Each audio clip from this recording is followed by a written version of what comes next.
5G was introduced in Sweden and many other countries in 2020. This new technology is intended to provide much faster transmission speed, and it uses higher frequencies than 3G and 4G. 5G emit 10 to 100 times higher levels of microwave radiation than previous systems. The 5G started to be deployed without any study being performed previously investigating the health impacts from this new technology. I'm a medical doctor, oncologist, so I have been treating cancer patients. My research into environmental agents and cancer risk started with the Agent Orange stuff that was used in Sweden too. That was in the 1960s and 70s, and I met back in 1980s or late 1970s patients with a special type of cancer that have been spraying in the woods with this Agent Orange stuff. And at that time it was not widely known that there was a dioxin problem, a TCDD problem. I went on with other studies on persistent organic pollutants like PCB and cancer risks and so on. And finally, during the last 2 decades or a bit more, studying the radio frequency radiation and cancer risks. So we have published a number of studies on cancer risks, mainly on using the mobile phone and the risk for tumors in the brain, glioma, and also on the hearing nerve, acoustic neurinoma, which were confirmed in our studies and also in other to be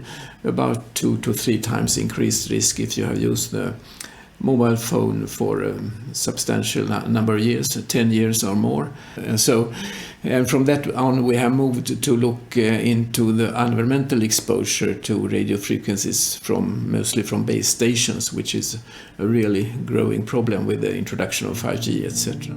I'm a journalist. Usually you call it like an investigative reporter, and also done a lot of documentaries, especially in the field of radio. And so I've been working many years for the Swedish public service, for the radio mostly, and some TV also. And then since a few years back I started my own channel, which is called Folkets Radio, the People's Radio. I think this was also, in the time when they were introducing 5G. I was acquainted with a guy who was driving around in Stockholm and measuring in people's homes. So I was offered to go along with him for a day. So I brought my recorder and my microphone, and we were riding around Stockholm and meeting people who were complaining about this. There was especially one place in Kista, a suburb to Stockholm, where a woman, I think of Iranian descent, she was complaining that there was tons of these antennas on her roof just above her ceiling. And her daughter was waking up in the middle of the night with nose bleeding and all kinds of problems. And she was really desperate. So I made an interview with her, and it was heartbreaking, really. But I didn't feel anything. So I said, could you show me one place in this apartment where you think it's really bad?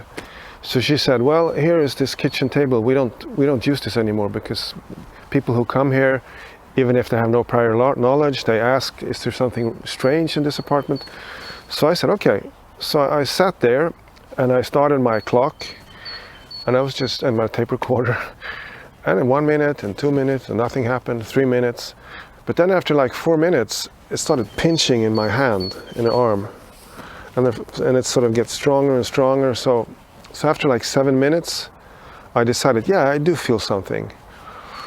So I sort of, and then we thanked her. And then when I came down from the elevator, it was like an elephant had been standing on my chest. I lost my breath, and I was completely, dehydrated. I couldn't breathe for a few seconds, and that was sort of the first time that I really felt, wow, this really has some impact. The fact that 5G was to be deployed without any previous safety studies upset a number of scientists that called for safety studies to be done before the 5G deployment. They were concerned that due to the increasing radiation exposure and the use of new frequencies, 5G would lead to potential serious health consequences. They also stressed that harmful effects from previous systems like 2G, 3G and the 4G were already shown to appear well below the levels expected from the 5G antennas. And then I think 1 or 2 years later, I was moving in here and I was feeling sort of pain in my chest. And I think normally I wouldn't have any, I would just wonder, why do I have that? But since I was working with this topic, it came to my mind, what if actually this 5G tower is affecting me? So I asked one of the people that I interviewed who has this kind of meter, IMF meter, if he could come to my place and measure. And so he did, and he said, oh, it's quite high actually in your bedroom.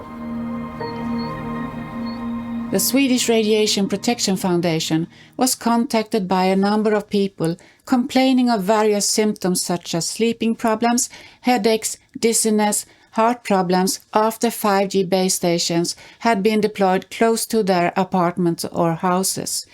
This is exactly the same symptoms that had been identified in scientific studies during the last 25 years among people living close to mobile phone masts.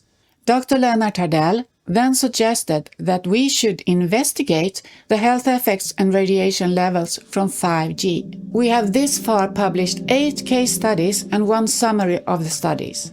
Shockingly, these case studies are this far the only studies that have investigated health impacts on people exposed to 5G in real life.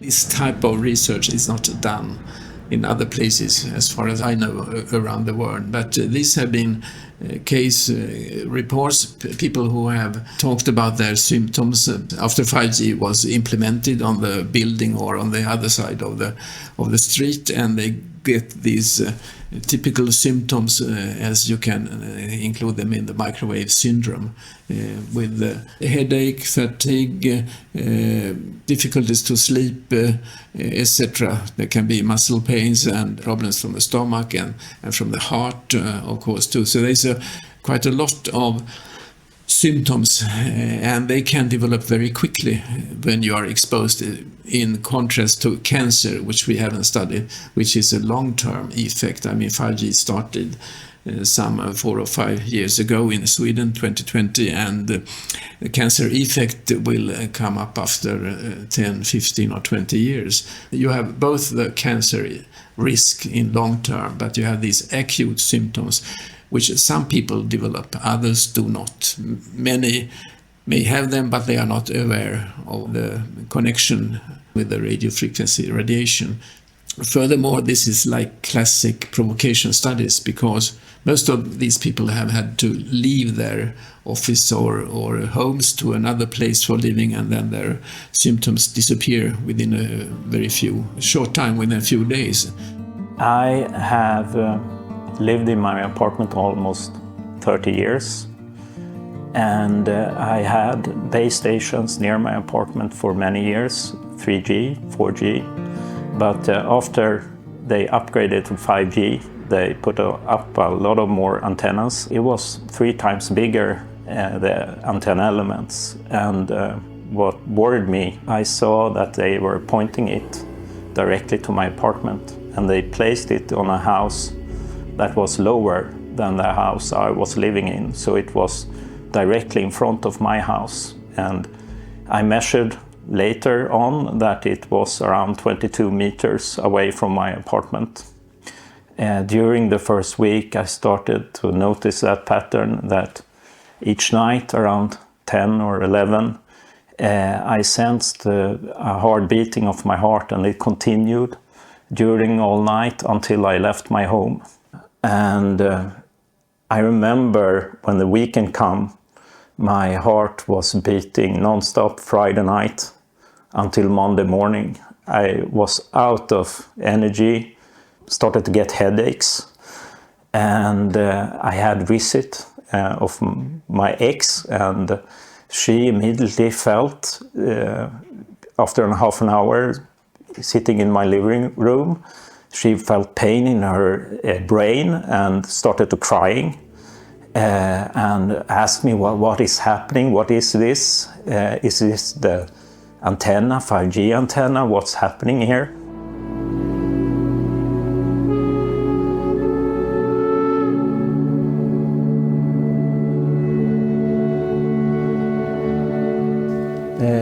I november 2021 så efter att ha bott i samma hus i ungefär 10 år så märker jag hur det börjar slamra på taket.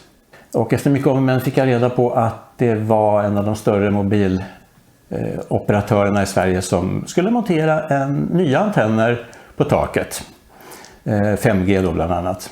Innan det här hände så fanns det en befintlig basstation på taket med en äldre version då. Så jag kände till att man kunde mäta mikrovågsstrålning, så jag kontaktade en man som kunde mäta upp det här ordentligt då innan det här var installerat. Så vi fick de mätvärden före de här 5G-masterna installerades. När man hade kopplat in 5G då så fick jag väldigt snabbt och tydligt symptom. När jag kände att allting, det bara var fel i kroppen. Jag fick huvudvärk, yrsel, tinnitus, det stack i huden. Och jag försökte lägga mig i ett annat rum. Det var lite bättre där men inte mycket. Jag var ju medveten om det här att det finns något som heter placeboeffekt. Att tankar och känslor påverkade. Så jag provade verkligen mig själv. Hur fungerade jag och hur var jag på min arbetsplats? Ute, inne, i olika rum och hemma hos andra och sådär. Och det slutade alltid med att samma symptom kom när jag kom hem och speciellt då uttalat i sängen. Det vi gjorde då när vi insåg att det här var i drift, det var att jag igen kontaktade den här mannen då som utförde mätningar, mikrovågsmätningar. Och då fann vi ju, eller han sa så här att med de strålningsvärden som vi då uppmätte så sa han: här kan ni inte bo, packa era väskor. Före installationen med den då gamla befintliga utrustningen mätte vi 6000 mikrowatt per kvadratmeter. Och efter installationen när den var fullt i driftstagen så mätte vi då minst 2,5 miljoner mikrowatt per kvadratmeter. Och det slog i botten. Speciellt på Kerstins sida av sängen där av någon konstig anledning. Men antennen satt alltså precis ovanför vårt sovrum, 5-7 meter därifrån. Så det gjorde vi. Vi packade våra väskor och nu hade jag tillgång till en liten etta på 30 kvadratmeter där vi då fick dra ut en bäddsoffa och bo då. Vi flyttade ner till kontoret. Jag var bortrest sen i 2 veckor. När jag kom tillbaka så provade jag att bo själv i lägenheten. Det var då mina symptom kom. Och det var sömnsvårigheter, hudrodnad, tinnitus, näsblod fick jag, yrsel. Så då insåg jag ju att jag kan inte bo här heller. Jag får flytta ner också tillsammans med Kerstin då på vår lilla lokal. Och där försvann ju både dina och mina symptom inom någon eller några dagar. Så det var ganska uppenbart att de här symptomen kom ifrån vår lägenhet, det som var på taket.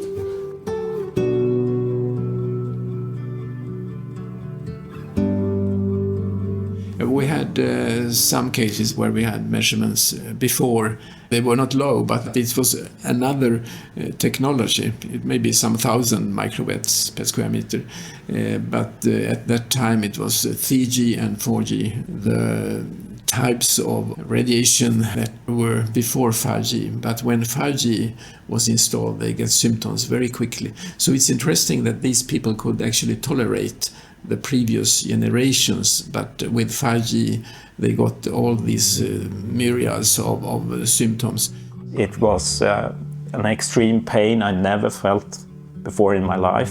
It's the strongest pain I ever experienced, and it happened a couple of times, and I thought like I was going to die.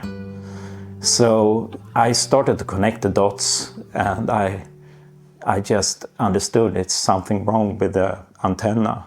This is dangerous. I need to get out of here.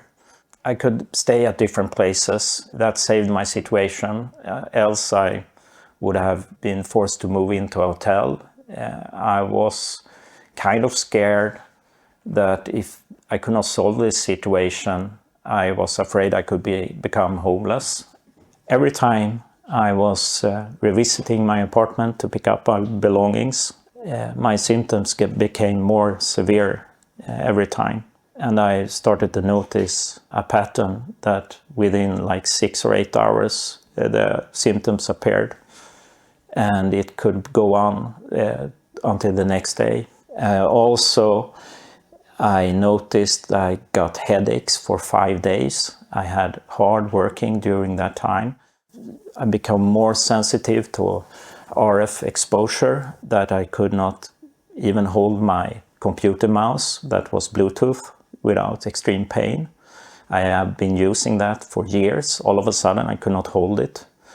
I started to notice more and more sensitivity for RF exposure, and even more I got exposed in my apartment, this sensitivity increased.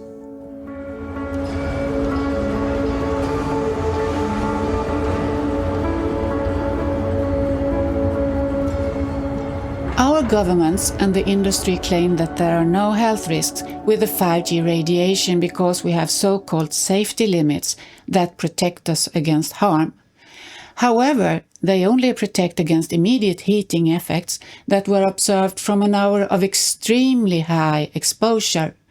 In consequence, they do not protect against any other effects from long-term exposure, for instance, cancer, sleeping problems, headaches, heart problems, or any other harmful effects that are not due to heating. Therefore, most scientists consider that these limits are insufficient to protect against health hazards. So why are the limits not more protective? The answer is that they are important for the industry. These limits that most countries have adopted are recommended by influential organizations such as the ICNIRP, the World Health Organization, and the European Commission. Both the ICNIRP and the World Health Organization have been criticized for defending the interests of the industry rather than public health. For many years, the World Health Organization even received funding from the telecommunications industry for promoting these limits, and the ICNIRP has also been criticized for having ties to the industry.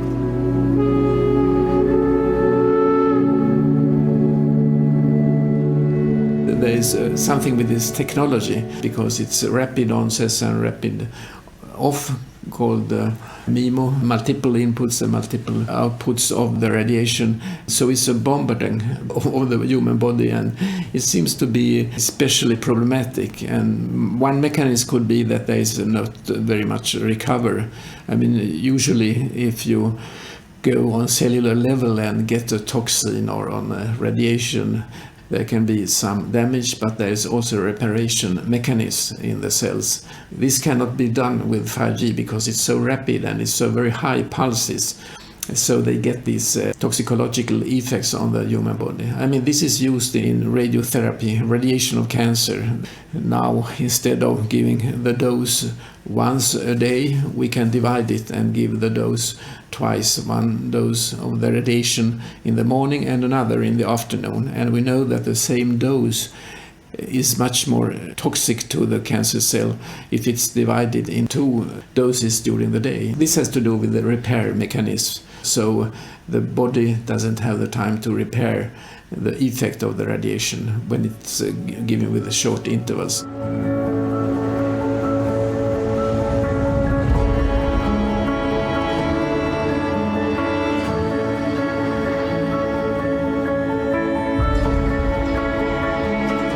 So I become very sensitive to Wi-Fi and Bluetooth. When I moved to another apartment, I became very sick. I was still in a very bad shape, and I was extremely sensitive to all form of RF exposure. So that's a problem. When you get affected, you can't live in an apartment almost anymore, because there is so huge exposure today, even from your neighbors, because they have Bluetooth, speakers, they have Wi-Fi routers, they have mesh networks. We have built a society that makes people sick today.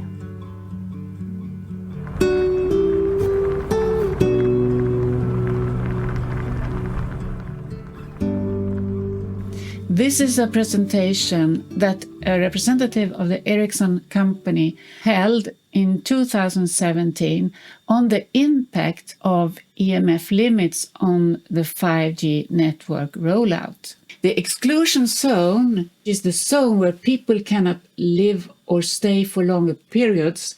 If Ericsson has to adapt to limits that are 100 times lower, or in other words, 100 times stricter than the ICNIRP limits, the exclusion zone would be this big compared to the exclusion zone of ICNIRP limits, which is only this area. So it has a huge consequence for Ericsson, and they conclude here, size of exclusion zone with 100 times lower ICNIRP limits makes 5G network rollout a major problem or impossible.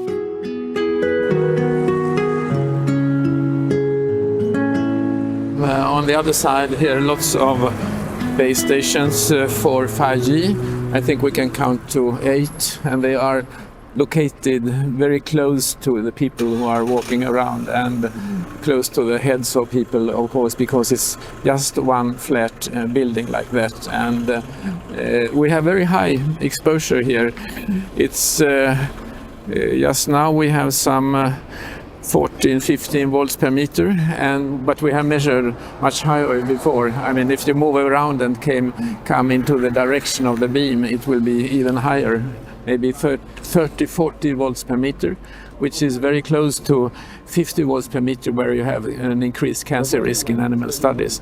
So this place is definitely not safe, and also a place where you can get this microwave syndrome, all the symptoms which are created by radiofrequency radiation. The old town is very crowded by buildings and very narrow streets between, and so they put very high exposure, high radiation from the base stations just to get into the old town. I mean, it's a technology which is badly designed and also badly controlled by the society.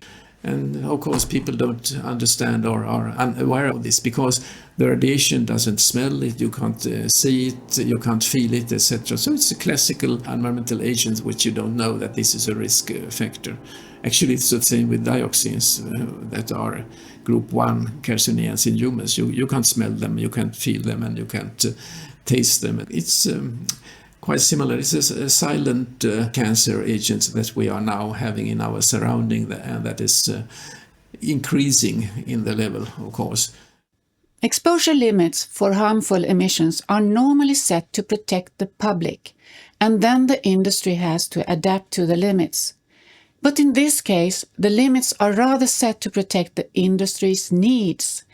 This has become evident ahead of the 5G rollout. The industry put pressure on countries and regions with lower limits than those from the ICNIRP and the World Health Organization to let the limits be less protective, for instance Italy, Brussels and Switzerland. Otherwise 5G could not be deployed. I have made measurements around 10 schools in Örebro, my hometown, and there is a very high radiation on the schoolyard. It's tens of thousands of microwatts, like 30, 40,000 microwatts per square meter, which is far away higher than the toxic levels in different studies. As we can see, all ages are affected, but we know from other studies in literature that children in general are more sensitive than grown-ups. And this is of course of concern if you go to like the school situation. I mean, we still have very much use of the wireless technology, and we know that there is an increasing problem with school children with tiredness and headache and so on. The telecommunications industry is of course the major player pushing for the 5G rollout. 5G is not primarily intended to meet the needs of the public, but rather the needs of the industry. Unfortunately, the industry has shown no interest in the results of our studies and the reported serious health effects of their new 5G technology. Rather, they have taken actions to cover up the health hazards. For instance, a representative from Ericsson, the world-leading provider of 5G base stations, wrote an email to the editor that published our first case study asking for the article to be withdrawn.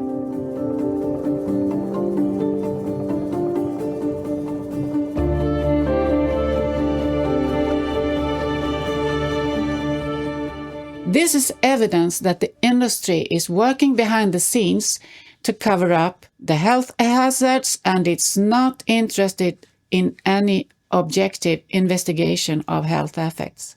They are important, these case reports, because they are the red flags that something is happening. This is the first sign. It's like the Canarian bird down in the mines where they used to have them to see if they reacted on the ambient air quality and could see if they got sick, that, well, it's not good here. And if we look historically, very much of the medical knowledge has started with case studies, like case reports. That's the first sign that something is wrong here. But of course they need to be supplemented with more studies and larger case series and so on. People are forcibly exposed to this radiation in their own homes without any possibility to say no, without their informed consent, and without any studies showing that it is not harmful. On the contrary, there are increasing evidence that it is harmful, and an increasing number of scientists are warning about the health risks. This situation is, of course, against what we must expect from a democratic society.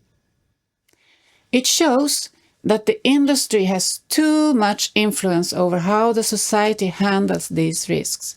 It also shows that those organizations and agencies such as the ICNIRP, the World Health Organization, and the European Commission that pretend that they are protecting the public are simply not doing that. They can say that these levels are below ICNIRP levels, but if you look strictly on 5G from a medical point of view, it shouldn't be there, neither 6G. But the forces against to stop it are extremely strong, of course. Advice would be, of course, to dismantle 5G. I mean, it's a toxic agents that are forced on human beings, because human beings are not asked.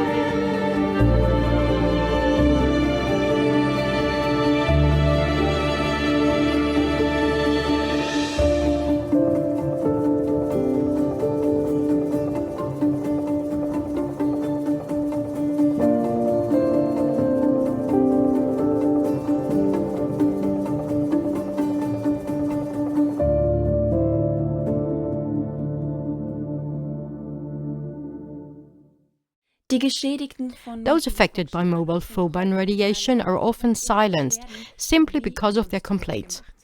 Their plight does not fit the narrative of industry, politics, and the leading media. As a result, they are not listened to by the leading media. As a rule, they have no one to bring their plight into the public eye and provide a remedy. Wikipedia is a platform that remedies precisely this lack of public transparency. You witnessed wireless radiation damage? Record it on Vitopedia, the free encyclopedia for counter voices, vitopedia.org. If you are affected yourself or know of people affected, please register. This way you can make yourself and your plight heard.